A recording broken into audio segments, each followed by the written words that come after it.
একই সাথে জয়া আহসানের এটা প্রথম ওয়েব সিরিজ, আশফাক নিপুণ এবং জয়া আহসানের একসাথে প্রথম কাজ, মানে এই কেমিস্ট্রিটা কেমন ছিল?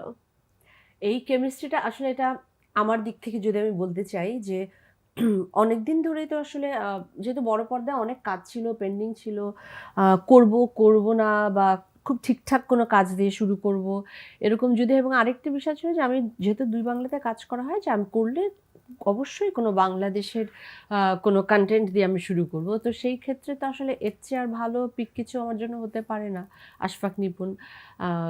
কারণ মানে এটা কি বলবো, ওর কাজের প্রতি আমাদের ভালোবাসা, ওর কাজ, ও পরীক্ষিত একজন মানুষ এবং ওর সাথে ওয়েবে তো তিনি এটা নিজেকে অন্যরকম ভাবে না প্রমাণ করেছেন। আজকের থেকে নয়, সেটা আমি অনেকদিন আর আগের আগে থেকে থেকেই। আমি ওকে বলছি নিপুণ একটা কাজ করব, আশা হ্যাঁ চলো একটা কাজ করি, একটা কাজ করা দরকার, একটা ঠিকঠাক কাজ করি। ওরও এক রকমের ইচ্ছা ছিল, হ্যাঁ চলো আমরা কোল্যাব করি, আমাদের একটা দুজনেরই একটা খুবই সদ ইচ্ছা ছিল যে একটা দুজনের ভেতরে এই আর্টসটা ছিল, কিন্তু ঠিক কন্টেন্ট ঠিক সময়, সেটার জন্য আসলে ঠিক সময় ঠিক জিনিসের জন্য আসলে অপেক্ষা করতেই হয় আমার মনে হয়। ডেফিনেটলি। আর আমার জন্য ব্যাপারটা ছিল কি যে এখন জয়া তো অনেক কাজ করেন এখানে এই বাংলায়, তারপর হচ্ছে পশ্চিমবঙ্গে অনেক কাজ করেন এবং বড় বড় নির্মাতাদের কাজ করেন।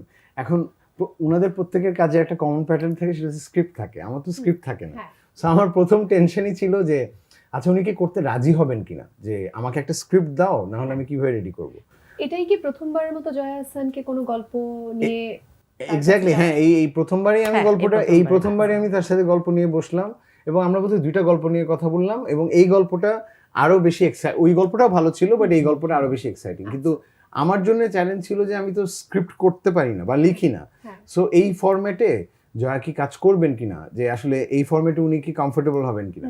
But I was very surprised যে আমি তো ইনস্ট্যান্ট স্ক্রিপ্ট লিখে রেডি করে তারপরে দেই, এবং সেটাতে সে অ্যাডাপ্ট করার জন্যে যতটা পরিশ্রম করছে আমি এইটা দেখে, আমি এবং আমার টিম আমরা সবসময় বলতাম শুটিংয়ে বা আমরা মনিটরের পেছনে অথবা শুটিং শেষ হলেও, যে আমি জয়ার মতো হার্ডওয়ার্কিং অ্যাক্টর খুব কম দেখছি। মানে এটা ট্রু। কেন? কারণ এটা এরকম, সে খাচ্ছে শর্টের ব্রেকে, সে খাচ্ছে অথবা শর্টের ব্রেকে লাইটটা ঠিক হচ্ছে যে তার ক্লোজ শট দিবে, সে সারাক্ষণ আমার এডিদেরকে বলতে থাকে যে লাইন্সগুলো বলো, লাইন্স কিন্তু তার মুখস্থ, আমরাও জানি, এবং এই সময় না বললেও হয়, বা আচ্ছা না বলতে থাকো, বা কিছু একটা রেডি হচ্ছে, সে হেঁটে যাবে, মেকআপ রুমের দিকে যাবে, গ্রিন রুমের দিকে যাবে, এদিকে বলছে যে তুমি বলতে আসো তো আমার পেছনে বলতে আসো। কেন? কারণ সে ওইটা করে কি আত্মস্থ করে ফেলে। একটা তো হয় যে আপনি পড়ে মুখস্থ করে ফেলেন ডায়লগগুলো, হ্যাঁ, যেটা আবার আমি দেখলাম যে জয়া করে কম, একদমই করে না বলতে পারি। অবচেতনেও এক্স্যাক্টলি, মানে ওটা হচ্ছে কি যা বলা হচ্ছে সেটা তখন সে তার মাথায় নানান ভাবে প্রসেস করে নিচ্ছে, যে এটা এভাবে যাবে কি এভাবে যাবে না।